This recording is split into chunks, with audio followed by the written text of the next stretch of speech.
Sarah slammed the divorce papers onto the coffee table. I was in the middle of mixing formula for Leo.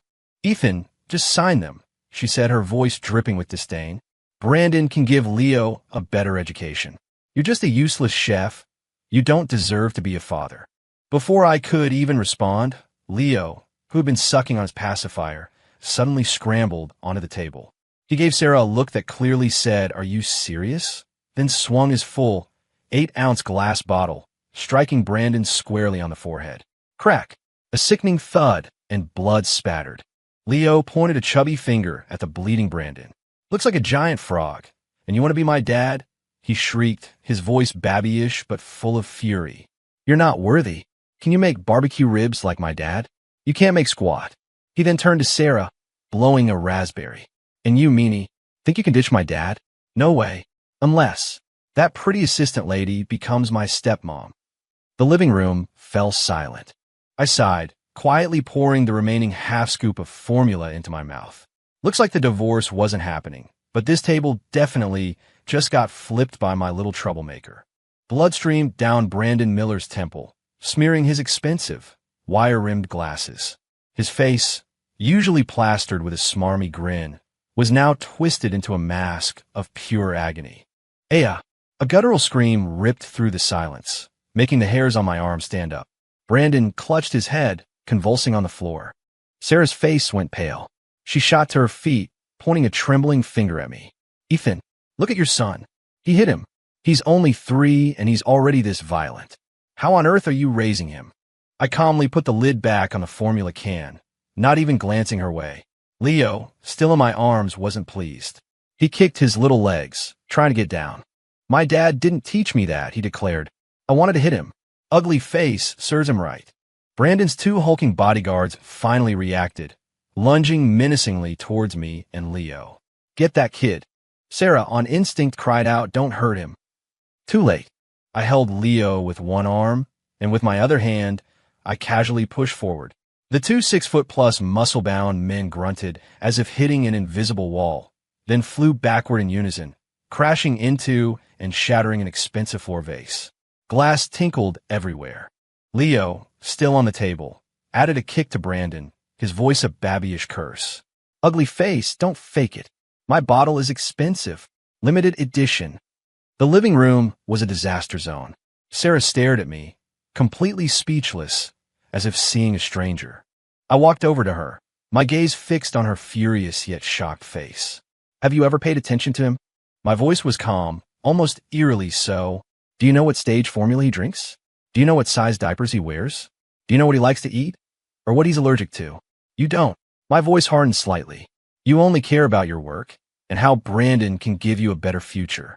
Sarah reeled back from my barrage of questions, her lips trembling, unable to utter a single word. It was true. She knew nothing. She was only responsible for giving birth. Everything else had been my job. Brandon was whimpering on the floor, fumbling for his phone to call the cops. "I'm calling the police. I'll have you jailed. Assault with intent to harm." I scoffed, walking over and crouching down. "Don't move. I'll help stop the bleeding." Brandon flinched. "Get away from me." Ignoring him, I gently pressed a finger against an acupuncture point near his wound. "Aowa." A scream 10 times more piercing than before echoed through the entire penthouse. Brandon thrashed wildly on the polished marble floor, tears and snot streaming, completely losing all composure. Leo clapped his hands, roaring with laughter. "Piggy squeal. Piggy squeal. Dad, he sounds worse than Peppa Pig." Sarah stared at me in horror. "What did you do to him?" "Nothing much. Just pressed a pain relief point.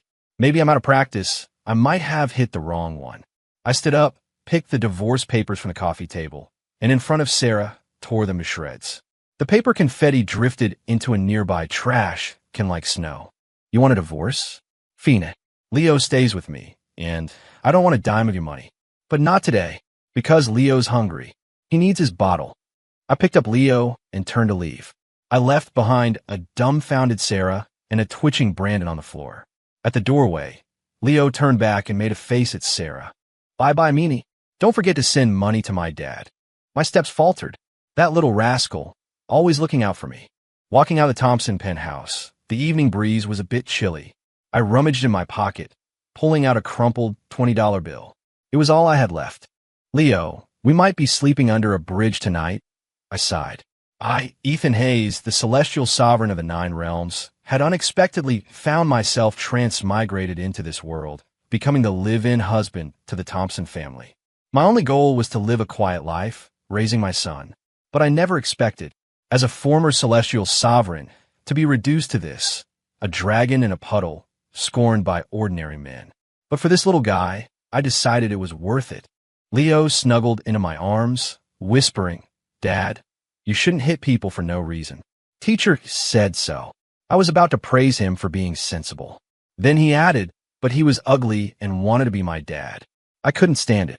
Me? An unassailable argument. I was debating whether to get a cheap motel room or just crash on a park bench for the night when Leo, as if by magic, pulled out a sleek black card from his little ducky theme pocket. "Dad, look what this is." I focused my gaze. Sarah's unlimited black card. I'd seen it before. She always kept it in her most private clutch. "When did you?" "When that meanie was yelling at you. I snagged it from her purse," Leo said, a triumphant look on his face. "Her card. No use leaving it unused. Let's go have a feast." I fell silent. The bloodline of a celestial sovereign was indeed extraordinary. Even stealing had a natural talent. "Well played, son." Half an hour later, Leo and I were in the presidential suite of the city's most luxurious five-star hotel. Outside the enormous floor-to-ceiling windows, Emerald City's dazzling nightscape glittered. Leo, clad in a hotel-provided kid's bathrobe, was rolling around on the plush carpet. I was soaking in the jacuzzi, sipping a cold soda, feeling like life was back on top. Ding-dong. The doorbell rang. I wrapped myself in a bathrobe and opened the door. It was a beautiful room service attendant in uniform. "Good evening, sir. Here are the complimentary desserts for you and your son." Before she could finish, Leo zipped past me, throwing his arms around the attendant's legs. "Miss, you're so pretty." He looked up, his cherubic face and big, innocent eyes as cute as could be. "I don't have a mommy anymore. She left me and Daddy. I'm so sad. Can you give me a hug?" As he spoke, he squeezed out 2 crocodile tears. The attendant's heart instantly melted. Maternal instincts overflowing, she scooped him up. "Oh, you poor dear. How could any mother be so heartless?" She showered him with kisses and hugs, then pushed all the desserts in front of him. "Be a good boy. You can have all of them." I sighed, covering my face. He's putting on an act." The attendant glared at me. "How can you say that about your own child? You must have treated your wife badly. That's why she left." I was left speechless. After seeing off the dazed attendant, who Leo had thoroughly charmed, I was about to lecture the little rascal. The elevator doors opened, and a stunning woman in a sleek dress and sunglasses stepped out. It was the famous actress, Scarlett Monroe. I recognized her. She seemed to recognize me too. After all, even in my current state, my face was still rather striking. Leo's eyes widened instantly.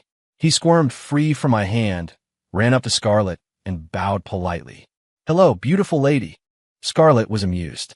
She took off her sunglasses, crouched down, and playfully poked his cheek. "Well, hello there, little cutie. What's your name?"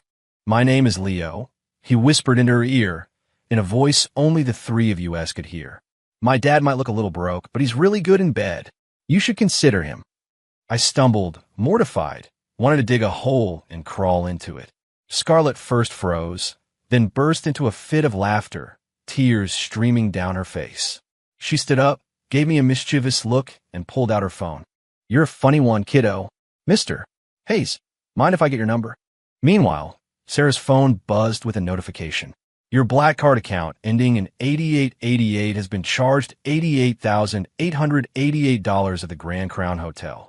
Sarah stared at her phone, trembling with rage. She slammed it to the floor. That useless bum.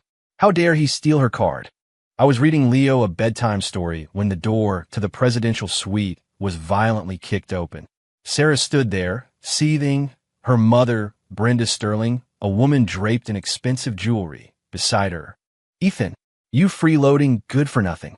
Brenda stormed in, pointing a finger at my nose and unleashing a torrent of abuse.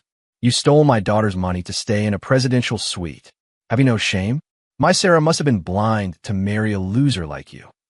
Sarah's expression was grim, but she remained silent, clearly tacitly approving her mother's behavior. I closed the storybook, watching them with a stone-cold expression. Leo, wearing his little ducky swim trunks, just ran out of the bathroom, clutching a water gun. Seeing Brenda pointing and yelling at me, he didn't hesitate. He unleashed a full spray at her face. Pew pew. Who's this old witch? You're so ugly. Don't come out and scare people without your makeup. Brenda was drenched. Her expensive makeup instantly streaked and ruined. Her eyeliner and mascara ran, making her look even more monstrous. She trembled with fury, pointing at Leo. You ill-mannered little brat. I'm your grandma.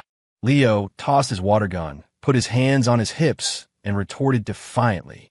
You're lying. My real grandma was so mad at you she died. My daddy told me. You're not my grandma. You're the Wicked Witch of the West. You eat people's souls. I remembered saying something like that once in jest. I never thought the kid would remember. Brenda gasped, clutching her chest, nearly fainting on the spot. Sarah, both angry and anxious, stepped forward to pull Leo away. Now, stop that. Apologize to Grandma right now. Leo reacted lightning fast, sinking his teeth in her pale arm. Mean lady, you're helping strangers bully my dad. I don't have a mommy like you. Sarah gasped in pain, a row of clear teeth marks blooming on her forearm. Brenda, heartbroken for her daughter, raised her hand to strike Leo. You insolent little monster. I'll teach you a lesson. Her palm hadn't even descended when my hand, like an iron vice, clamped onto her wrist. My eyes turned cold, and the temperature in the room seemed to plummet. Try to touch him again. My voice was low, but laced with a chilling intent. Brenda met my gaze, her legs gave out, and she collapsed. It was a primal fear, as if she had been stared down by some ancient beast. I pulled the black card from my bathrobe pocket and flung it at Sarah's face. Here's your car back. The charges from tonight? Consider a loan. I'll repay you tenfold. Leo, and I don't owe your family anything. Just then, the door to the adjacent suite opened. Scarlett Monroe, clad in a revealing silk slip, leaned against the doorframe, watching the scene with keen interest. Oh, look at this. A midnight family drama. She glided over gracefully, naturally linking her arm through mine. Mister, Hayes is my friend. It's not very nice to bully him like this, is it? Brenda was a shrewd woman, quick to bully the weak and fear the strong. She didn't know me, but she recognized Scarlett Monroe's face. She knew this was a celebrity she couldn't afford to offend. She scrambled up from the floor, pulled Sarah, and scurried away. Before leaving, Sarah glanced back at me, with Scarlett intimately leaning against me. Her eyes were a complex mix of anger, resentment, and a hint of bitterness. The door closed. Scarlett released my arm, smiling mischievously. Thank me. Before I could answer, Leo hugged her leg. Thank you, pretty godmom. Scarlett laughed even harder, bending down to pick him up and giving him a big kiss. Good boy. Me? This kid. He adopts new family members faster than a flipbook animation. The next day, I took Leo to the exclusive preschool we had previously enrolled him in. Sarah had paid the tuition. No matter how she treated me, she still splurged on our son. To my surprise, I ran into Brandon Miller at the preschool entrance. His head was wrapped in thick bandages, and one arm was in a sling, hanging from his neck, making him look utterly ridiculous. Well, if it isn't the useless Ethan Hayes. Brandon sneered, his eyes filled with venom. What's the matter? Sarah kicked you out, and you still have a nerve to bring your kid to a place like this? Tuition here costs tens of thousands a year. Can a pauper like you afford it? I couldn't be bothered with such a clown.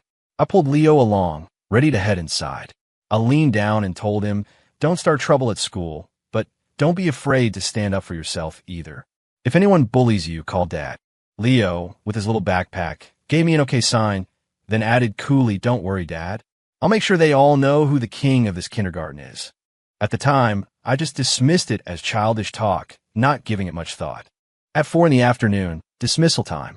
Just as I arrived at the preschool gate, I received a call from Leo's teacher. Her voice was trembling, almost tearful. Mr. Hayes, Mr. Hayes, please come to the school right away. Your son. My heart dropped.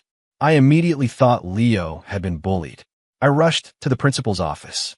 Pushing open the door, I found Brandon already there, looking smugly at me. Several other parents were in the office, their children sobbing inconsolably. A stocky, round-faced boy, covered in bruises and crying the loudest, was Brandon's nephew, Junior Miller. And my son, Leo, was sitting confidently on the principal's desk, one leg crossed over the other. He was surrounded by a circle of little girls, some massaging his legs, others peeling candy for him. He looked like the boss of the playground. The young female teacher, seeing me, looked like she'd found her savior. Tears welling up, she began her frantic accusation. "Mr. Hayes, your son, Leo Thompson, he organized a revolt among all the boys in the class. He beat up Junior Miller from the older class who came to steal snacks. Not only that, he even formed a Leo's Guard, saying that all the kids in the entire preschool now answer to him, and anyone who disobeys will be thrown in the trash." Seeing me, Brandon immediately jumped up. "Ethan, your son is a little thug, a violent maniac. He must be expelled. I'm going to sue you for emotional damages for my nephew." The principal, a snobbish woman who judged people by their wealth, immediately sided with Brandon, seeing his family's influence. "Mr. Hayes, our humble preschool is not equipped for a strong personality like your son's. Please, arrange his withdrawal immediately." Brandon wasn't satisfied. He made a phone call. Soon, several rough-looking men, clearly thugs despite their security guard uniforms, entered, their eyes menacing. They closed the office door, blocking my exit. Brandon smirked coldly. "Ethan, you were so tough yesterday, weren't you? Today, I'll show you what a real fight looks like. Get him. Break his legs." The thugs advanced, grinning, swinging their rubber batons.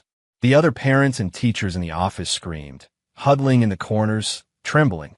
The atmosphere instantly became extremely tense. Leo, however, showed no fear. He jumped off the desk, put his hands on his hips, and shouted loudly, "Dad, quick, use your invincible whirlwind kick. Send these ugly monsters flying." I rubbed my temples, a headache brewing. This kid always knew how to add drama to my life. Looks like I couldn't keep a low profile today. One thug rushed forward, his rubber baton whistling through the air, aiming viciously for my head. I stood still, arms folded. To everyone's terrified gaze, I merely tilted my head slightly. The baton grazed my hair and slammed into the wall behind me. Crash! A chunk of plaster fell off the wall. The thug, overexerting himself, stumbled. I seemingly accidentally extended my foot, tripping him. He cried out, face planting on the floor like a dog, chipping his front teeth. "Dad's so cool." Leo cheered, clapping his hands. Brandon's face twisted. "Useless. All of you are useless. Get him, all of you." The remaining thugs swarmed me. I sighed, shifting slightly, moving in the cramped space. My movements looked clumsy, even staggering, as if I were terrified and flustered. Smack! I accidentally slapped a thug on the left side of his face. He spun 3 times, stars in his eyes, and collapsed. Oops! My foot just happened to kick another thug in the knee. His knee buckled, and he dropped to the ground, howling in pain. I then panicked and stumbled into the principal's massive wooden desk. The heavy desk, hit by my stumble, slid across the floor as if on wheels, precisely knocking down the remaining 2 thugs, piling them up in a heap. The entire process took less than 10 seconds. The office was dead silent. Everyone stared at me, dumbfounded. Was that flustered terror? No, that was clearly a playful display of effortless skill. Brandon completely lost it. He hadn't expected his hired goons to be so utterly useless. He pulled out a gleaming switchblade from his jacket, his face contorted in a ferocious snarl, and lunged at me. "I'm going to kill you today." Leo screamed, "Dad, watch out." The teachers and parents shrieked in terror. My eyes turned utterly cold. Dealing with a few thugs, I could treat as a game. But drawing a knife? That changed everything. I stopped pretending. My hand shot out like lightning, seizing the blade firmly as it aimed for my chest. No blood flowed. My palm was harder than tempered steel. Brandon's pupils constricted. He strained with all his might, but the blade was welded to my grip, unmoving. I twisted my wrist. Crunch! A sharp crack of bone echoed. Brandon's wrist twisted at a grotesque angle, and the switchblade clattered to the floor. F! He let out a shriek even more agonizing than yesterday's, clutching his broken hand and writhing on the ground. Just then, the office door burst open. Sarah rushed in. She had just received a call from the teacher, saying I had assaulted Brandon and was causing a scene at the school. But the moment she stepped inside, she saw a sight she would never forget. The husband she thought of as merely a chef, always timid and deferential, now stood tall and imposing. At his feet lay a wailing Brandon and a scattered mess of writhing thugs. An unsettling aura emanated from him, like a god of death returned from the underworld. I knelt, picked up a handkerchief from the floor, and meticulously wiped my hand, where no blood had ever been.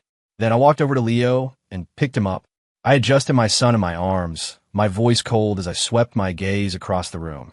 From now on, anyone who dares to lay a hand on my son, it won't be just a broken hand next time. The snobbish principal's face turned white with terror. She was about to say something to salvage the situation when hurried footsteps sounded from outside the door. A line of black luxury cars pulled up at the preschool entrance, almost blocking traffic. Richard Rich Anderson, the local billionaire, hurried in, followed by a phalanx of impeccably dressed elites. The moment Rich Anderson saw me, his face lit up with wild joy. He rushed to me, dropping to his knees with a thud in front of everyone. "Mr. Hayes, I finally found you," he exclaimed. "Those few words of advice you gave me last time helped me earn $1 billion. You're like a second father to me." The entire room instantly froze. The principal's jaw dropped, so wide you could fit an egg in her mouth. The other parents rubbed their eyes, unable to believe what they were seeing. Brandon looked like he'd seen a ghost. And Sarah, she was completely dumbfounded. She stared at the man the city's richest knelt before, the husband she had repeatedly called useless, her mind a blank. What in the world was going on? Rich Anderson was incredibly deferential to me. He was practically ready to hug my legs and call me dad. "Mr. Hayes, what are you doing here?" And with the young master, he glanced around the office. This crummy preschool isn't worthy of the young master. I'll buy it right now and give it to him as a welcoming gift. A billionaire was a billionaire full of bluster and money. He made a call, and less than 10 minutes later, the preschool's acquisition contract was delivered. The principal was fired on the spot, replaced by a new one who bowed and scraped before us. As for Brandon and his thugs, Rich Anderson's bodyguards tossed them out like trash. The commotion ended in a way no one could have predicted. Sarah stood rooted to the spot, watching me, surrounded by people as if I were a king. Her worldview had been completely shattered. She tried to walk over and talk to me. "Ethan, this..." I coldly cut her off. "For Leo's sake, don't argue in public." With that, I picked up Leo and, personally escorted by Rich Anderson, got into his Rolls-Royce Phantom.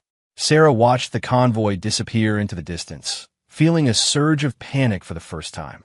She felt as if something vital was slipping away from her.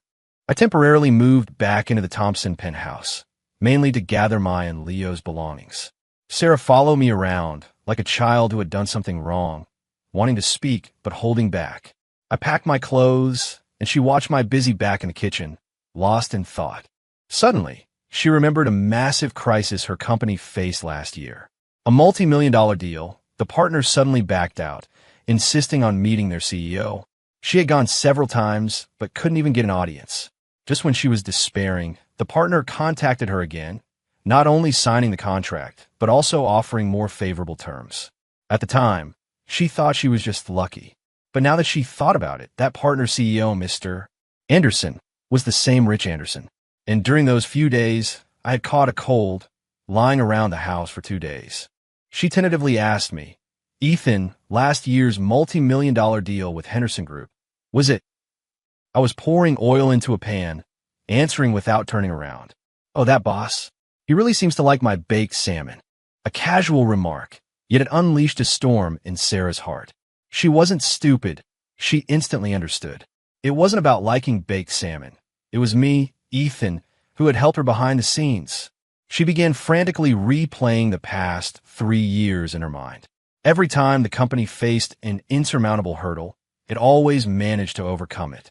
And each time, I had just happened to do some inconspicuous little thing, like just happening to meet a minor official in a key department at the farmer's market, or just happening to pick up a competitor's confidential documents. She used to dismiss them as coincidences, but now, how could there be so many coincidences? It was all him. All him, the loser in her eyes, silently protecting her and her career. Sarah's heart felt as if something had seized it tightly, a mix of soreness and pain.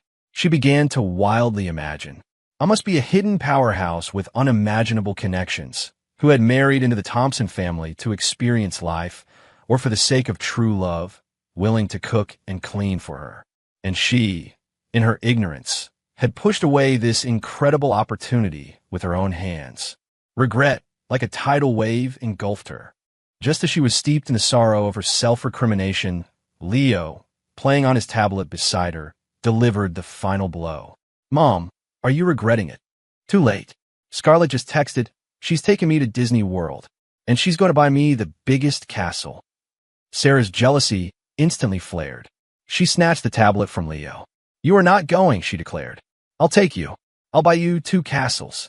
Leo rolled his eyes, throwing his hands up in an old man gesture.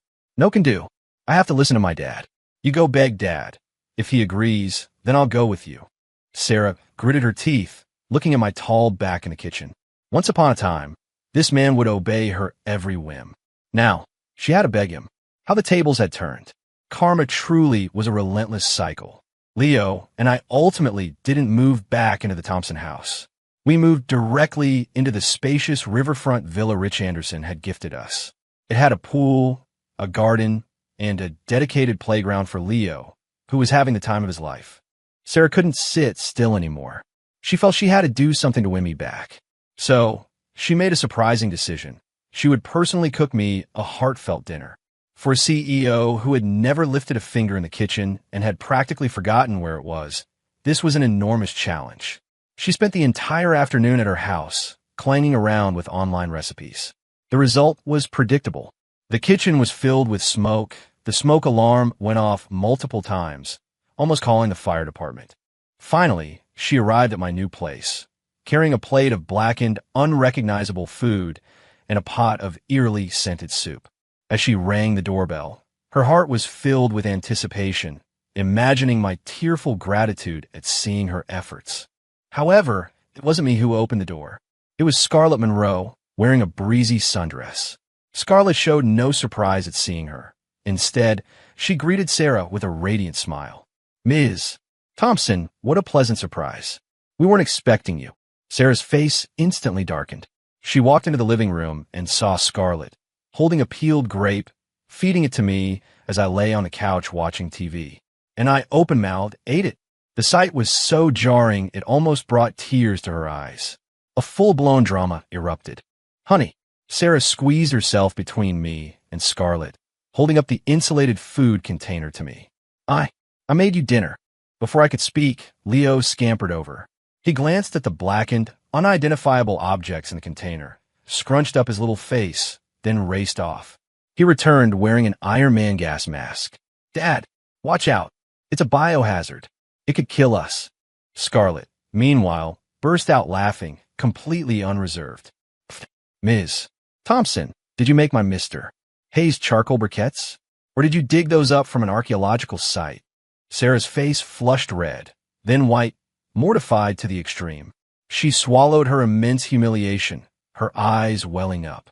"Ethan, it's my first time cooking. I noticed the several scalded blisters on her hand. My heart softened just a tiny bit. I'll try it." I picked up my chopsticks and took a piece. I put it in my mouth. The next second, I couldn't hold it in, spitting it all out. Salty, bitter, acrid with a burnt taste. This flavor was even worse than the lightning I'd eaten after failing a cultivation tribulation. I looked at her, my face expressionless. "Are you trying to poison me to inherit my credit card?" That sentence was the final straw. Sarah's tears, no longer held back, streamed down her face. She slammed the food container to the floor and ran out, sobbing. In the living room, only Scarlett, the gas mask-wearing rascal, and I remained. Leo took off his mask, scratching his head. "Dad, I think you were a little mean." He paused, then added, "Though that stuff did look like my poop." Me? I felt like my wife-chasing journey hadn't even begun, and this kid was already messing it up. Brandon was clearly not willing to accept defeat so easily. His hand was broken, his reputation ruined, all thanks to Leo and me. He dared not attack me directly, so he devised a more insidious plan.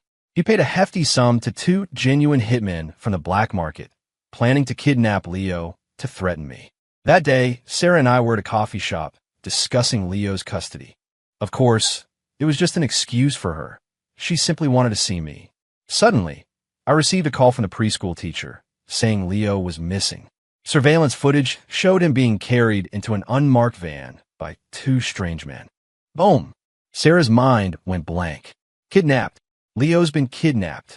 She trembled all over, unable to hold her phone, almost fainting on the spot. I, however, remained unusually calm. I steadied her, patting her back.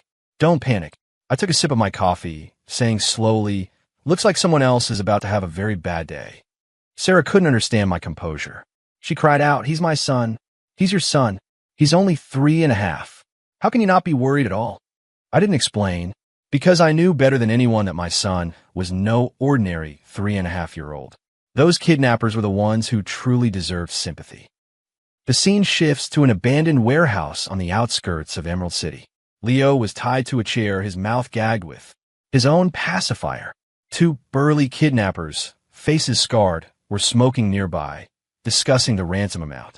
Kidnapper A exhaled a smoke ring, glancing at the unusually quiet Leo. Boss, something's off with this kid. Why isn't he crying or making a fuss? Kidnapper B also found it strange. Yeah, most kids would be peeing their pants by now. Leo removed his pacifier, blinked his big eyes, and said in a baby voice, Mister, your fly is open. Kidnapper A froze, looked down, and his face instantly turned red. He fumbled to zip it up, then growled, You little brat, what are you looking at? A while later, Leo spoke again. Mister, I need to pee. The kidnapper impatiently said, Hold it. I can't hold it. I'll wet my pants. Wet in my pants causes diaper rash. Diaper rash makes your butt rot. And a rotten, but needs to be cut off. Leo began his endless chatter. The two kidnappers' heads started aching from his nagging. Kidnapper B couldn't take it anymore. All right. Boss, untie him. Let him go take care of it in that corner over there. Kidnapper A hesitated, but eventually untied him. Hurry up. No funny business. Leo, with his short legs, darted into a pile of junk in the warehouse. Then, the kidnapper's nightmare began. First, a bag of flour fell from above, turning them into two white snowmen. Next, the puddle on the floor suddenly became electrified, shocking them, making them convulse and foam at the mouth. They tried to run, but found the floor covered in marbles, making them slip and fall head over heels. The entire warehouse became a real-life Home Alone set. By the time Sarah and I arrived, guided by Rich Anderson's intelligence, we saw this scene. The two menacing kidnappers, one hanging upside down from a rafter, the other kneeling on the ground, bruised and battered. And my son, Leo, was sitting on the head of the kneeling kidnapper, holding a small stick like a conductor's baton, forcing him to sing the theme song to Paw Patrol.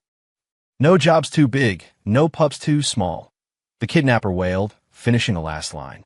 He saw me, like seeing a savior, and scrambled over to hug my legs. Boss, please control your son. He's not human. He's a demon. Sarah rushed over, hugging Leo tightly, bursting into tears. Now, my Leo, you scared Mommy half to death. Leo, with a look of disdain, pushed her away. EW, get off me. Your snot got on my limited edition Armani Kids outfit. Sarah's sobbing instantly hitched. I walked to the warehouse entrance, and with a single kick, sent Brandon, who was hiding in the shadows, planning his escape, flying 15 feet. He hit the wall like a broken sack of potatoes and passed out. That day, everyone in Emerald City learned a lesson. Never, ever mess with a kid who carries a pacifier. To celebrate Leo's safe return, Scarlett suggested we go to a lounge bar her friend owned. Leo, hearing there would be pretty ladies dancing, immediately raised both hands in approval. Sarah naturally came along too. After a few drinks, Sarah, usually an Ice Queen CEO, completely lost her composure. Drunk and clinging to my arm, she made a scene in front of everyone. Honey, I was wrong. Please come back. I won't ever be mean to you again. She hiccuped, tears welling up. I'll cook for you. I'll wash your clothes. I'll do whatever you say, but well. The surrounding patrons cast curious, gossipy glances our way. Scarlett, enjoying the drama. Edgar on, holding her drink. Ms. Thompson, a forced melon isn't sweet. Mr. Hayes said he's not going back. He's coming home with me. Sarah, fueled by alcohol and even stronger jealousy, shot back. You're lying. He's my husband. He smells like me. I had a splitting headache. Just as this farce reached its peak, a young man in a vintage suit, looking quite arrogant, approached. Two formidable bodyguards followed him. Ladies, drinking alone is so boring. Why don't I buy you around? He arrogantly tossed his hair, his eyes openly sizing up Sarah and Scarlett. Leo wasn't pleased. He grabbed his glass of juice and splash. Threw it all over the man's pristine white suit. Where did this peacock come from? Stay away from my mommy and my godmom. The arrogant man's face twisted in fury. You little brat, you're asking for it. His bodyguards immediately moved to act. Sarah, though drunk, still had her protective instincts. She spread her arms, shielding me. Don't be scared, honey, I have bodyguards. No sooner had she spoken than her two high-paid, elite bodyguards were taken down in a single move by the other side's men, sent flying into several tables. The arrogant man sneered, overestimating yourselves. I am Tyler Davis, a direct descendant of the Davis martial arts lineage from the state capitol. How dare you commoners disrespect me? I sighed helplessly, guiding the swaying Sarah to the side. I stood up, one hand in my pocket, looking at them with a detached expression. I'll give you 3 seconds to disappear from my sight.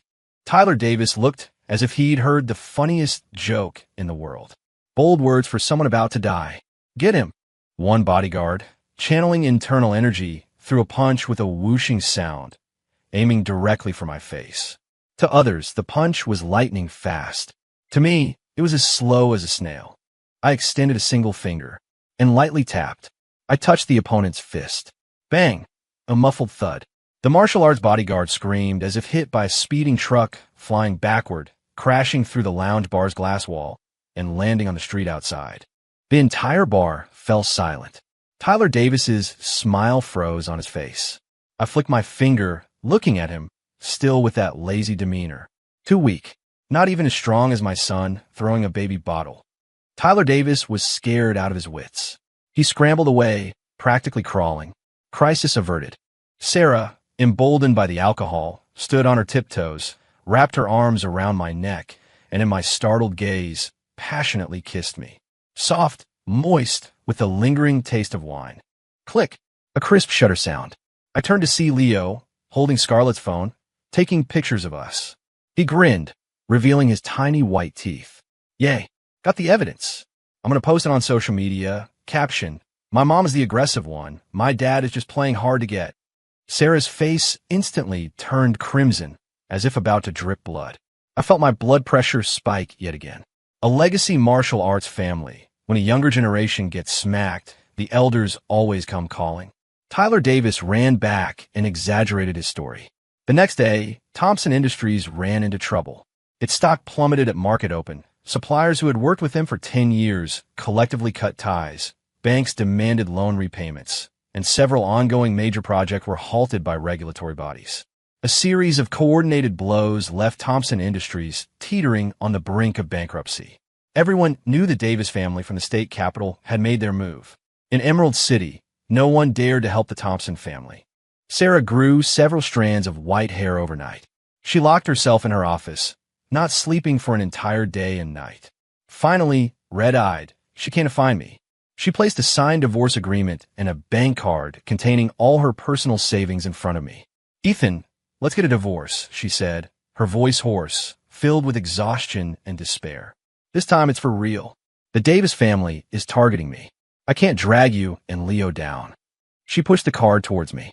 Take this money, take Leo, and go as far away as you can. Never come back. This time, she wasn't doing it for Brandon or for her own career. She was genuinely thinking of Leo and me. I looked at her haggard face, and something soft inside me stirred. Before I could speak, Leo, playing with his Transformers, was having none of it. He threw his expensive, limited edition Optimus Prime onto the floor. Mom, are you silly? I already told you. My dad is super powerful. He can wipe out that Davis family with a flick of his finger. Why don't you ever believe me? Sarah smiled bitterly. Leo, stop messing around. This isn't a cartoon. In her eyes, no matter how strong I was still just one man. How could I contend with a martial arts family with 100 years of legacy? She didn't believe it. She decided to go to the Davis family herself for negotiations, even if it meant sacrificing herself to protect me and Leo. The Davis family set the negotiation location at Emerald City's most exclusive club. The Davis patriarch, Thomas Davis, a grim-faced old man, sat at the head of the table, with a bruised and battered Tyler Davis beside him. Ms. Thompson, it's not impossible for our Davis family to let you off the hook. Tyler Davis eyed Sarah lecherously. As long as you agree to marry me, become my wife, and transfer half of your company's shares to my name, this matter can be settled. Sarah trembled with rage, her nails digging deep into her palms. Thomas Davis slowly sipped his tea. Tyler speaks well. Or you can have your man sever both his arms and kneel before our Davis family's gates for 3 days and 3 nights. We might then consider sparing the Thompson family. You're going too far. Just as Sarah was despairing, the club doors burst open with a thud, kicked in from the outside. I walked in, carrying Leo, as if taking a stroll in my own garden. My wife, my son, are they yours to bully? Tyler Davis saw me, both shocked and furious. Ethan, you dare come here die? Thomas Davis's eyes narrowed, a murderous glint appearing. Perfect timing. Saves me the trouble of finding you. Seize him. Before he finished speaking, a series of uniformed footsteps sounded from outside the door. A group of impeccably dressed, imposing individuals filed in. Leading them was the current head of the Rothschild family, a name that had topped the Forbes richest list for years. Behind him were oil princes from the Middle East, European royalty, Wall Street financial titans. Each one was a top-tier figure whose every move could shake the global economy. They ignored the dumbfounded Davis father and son, walking directly up to me. Then, in the silence of the entire room, they all knelt on one knee in unison, their expressions fervent and respectful. Greetings, Master. Your disciples welcome your return, Master. Thomas Davis's teacup crashed to the floor, shattering into pieces. He stared at these legendary figures, then at me, whom they called Master, utterly terrified. You are the legendary Celestial Sovereign Emperor Ethan Hayes. I waved a hand, disinclined to answer such a trivial question from an ant. The global billionaire understood instantly. He stood up, made a phone call. Hello. Have the Davis family disappear from this world in 3 minutes. I walked up to a completely dazed Sarah, gently smoothing her disheveled hair. Let me reintroduce myself. I, Ethan Hayes, was once the Celestial Sovereign, ruler of countless realms.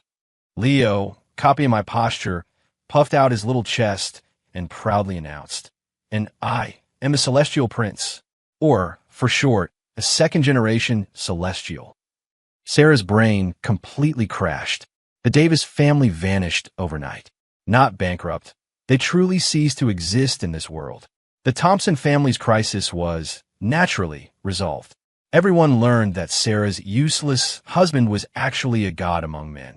For a time, the Thompsons' doorstep was practically worn out from all the visitors.